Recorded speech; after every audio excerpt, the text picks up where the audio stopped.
canal Devaneio Emergente. Eu sou o Cleiton Travasso. Vou trazer para vocês hoje um assunto sobre queimadura.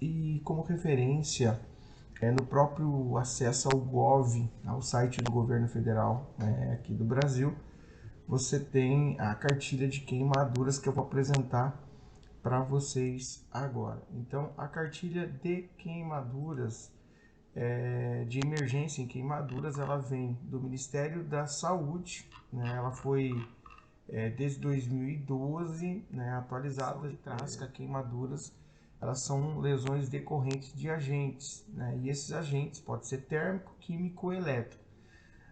Todos eles produzem um grau de severidade nos pacientes, Então, como que é classificado isso? Essa classificação ela é classificada quanto à profundidade do local atingido, e por sua vez o cálculo de extensão do agravo é classificado de acordo com a idade. Então isso aqui é muito importante. Então nesses casos normalmente utiliza-se a conhecida regra dos 9, criada por Alesen e Pulaski, que leva em conta a extensão atingida, chamada de superfície corporal ou corpórea queimada. A sigla é SCQ. Para a superfície corporal de pouca extensão, olha que interessante, para você que vai fazer uma avaliação do paciente entrando na sala de emergência, você como respondedor de emergência, nos seus relatórios, então com pouca extensão, o que atinge apenas partes de segmentos corporais, utiliza-se o cálculo da área queimada do tamanho da palma da mão, mas antes, de 2012 não incluiu os dedos, hoje já inclui os dedos do paciente, que é tido como equivalente a 1% da superfície corpórea ou corporal queimada.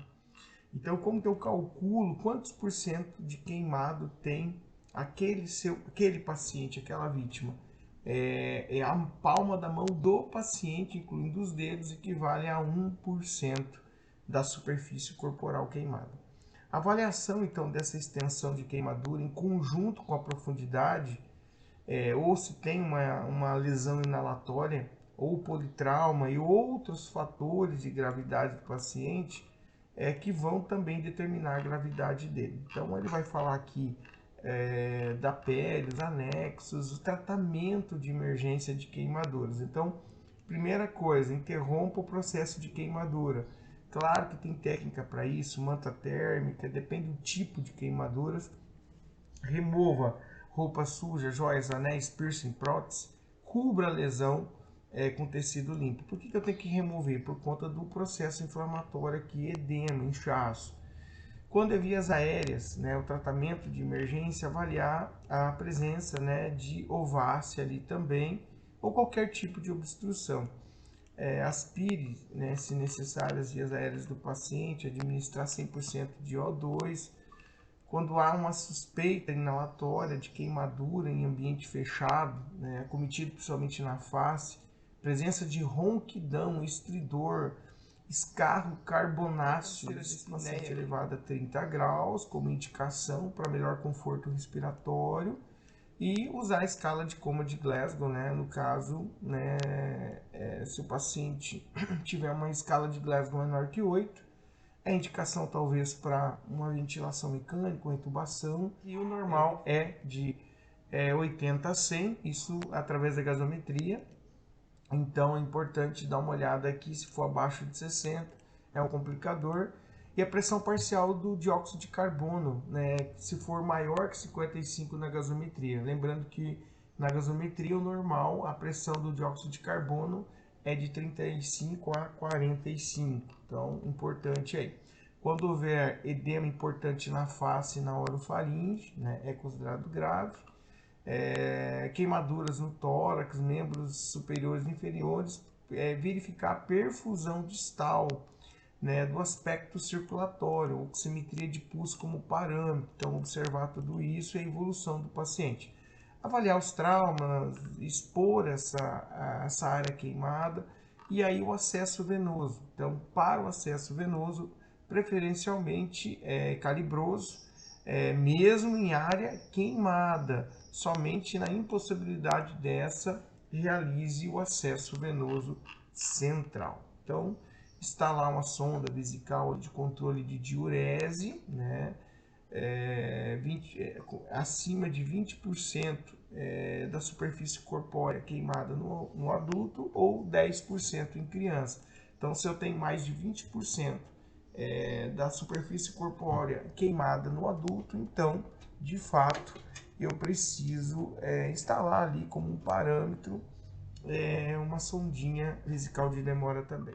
E na regra dos 9, né, que é a avaliação de urgência e emergência ali, a superfície palmar do paciente, né, inclui 1%, aquilo que nós já falamos, e uma das coisas importantes que a maioria do pessoal não pensa e não utiliza são as áreas nobres, as áreas especiais. Que áreas são essas? Aí o próprio manual aqui do Ministério da Saúde, ele traz olhos, orelha, face, pescoço, mão, pé, região inguinal, grandes articulações, ombro, axila, cotovelo, punho, articulação, coxo femoral, joelho e tornozelo e órgãos genitais, queimaduras profundas que atingem estrutura profunda como osso, músculo, nervos e vasos desvitalizados. Isso é considerado áreas especiais. Então, na regra dos 9, é importante aqui que no adulto a cabeça é 9, tórax 18, os membros inferiores 18, membros superiores 9 e genitália 1%. Então, somando tudo isso, vai dar 100%. Na criança, o que muda aqui? Ele tira dos membros inferiores 6% em comparação com o adulto, então deu 12%. Então, esses 12 que faltam aqui, ele acrescentou na cabeça, porque se no adulto é 9 mais 12 dá 21 na criança, ok? Então, essa é a diferença. Então como cálculo da hidratação, como que o médico vai prescrever essa hidratação, qual é a fonte que ele vai usar, né, conforme os manejos ali dentro da emergência. Ou dentro da ambulância, suporte avançado de vida, o enfermeiro ali junto com o médico, como que eu vou prescrever isso? Então, baseado nisso, há uma escala que a gente chama de escala de Parkland. Então, a escala de Parkland, se vocês olharem aqui, ela vai trazer a fórmula de Parkland. Ou seja, você pode usar de 2 a 4 ml, né, de vezes a superfície corpórea queimada, vezes o peso do teu paciente, né? Então vamos lá, criança de 2 a 4 ml por quilo, aí, né, mais a superfície corpórea queimada da criança e adulto. Idoso, portadores de ICC, insuficiência cardíaca congestiva, problemas, né, cardiovasculares ali, usa de 2 a 3 ml por quilo, né, mais calculado pela superfície corpórea queimada ali. E aí aqui que vem o esqueminha, pessoal, olha que interessante. Vou fazer infusão de 50% do volume calculado nas primeiras 8 horas. E o restante desses 50% aqui nas outras 16 horas. Então, na escala de Parkland, eu vou hidratar o paciente em 24 horas. Nas 8 primeiras horas, eu vou infundir 50% do volume calculado. Em 8 horas, digamos que deu 4.000 ml de infusão em 24 horas. Então, 2.000 ml nós vamos infundir em 8 horas e 2.000 ml restantes eu vou infundir em 16 horas. E manter uma diurese, que ele tem uma escalinha, ó, de meio a 1 ml por quilo-hora. Então aí você tem que calcular essa diurese de 4 horas na escala de Parkland, total da hidratação desse paciente. Então eu preciso fazer esse controle de meio ml a 1 ml por quilo-hora.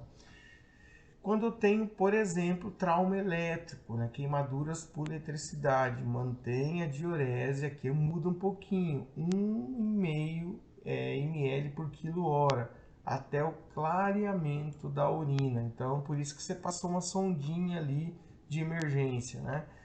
Observe a glicemia, né? Aí aqueles monitoramentos ali que a gente já faz, né?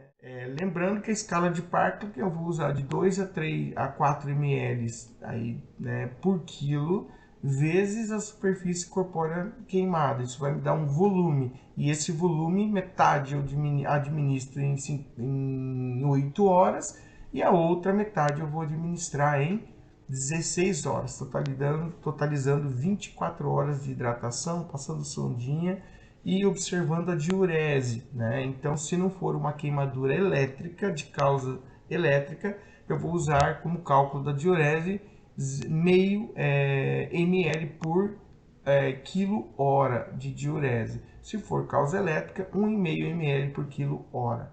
Beleza, pessoal? Bom, se você gostou desse vídeo, siga o nosso canal Devaneio Emergente, deixe sua pergunta, deixe seu comentário. Isso vai enriquecer para que a gente produza mais vídeos interessantes na área da saúde, segurança do trabalho, resgates. Devaneio Emergente, um encontro com você. Até o próximo vídeo, pessoal. Valeu!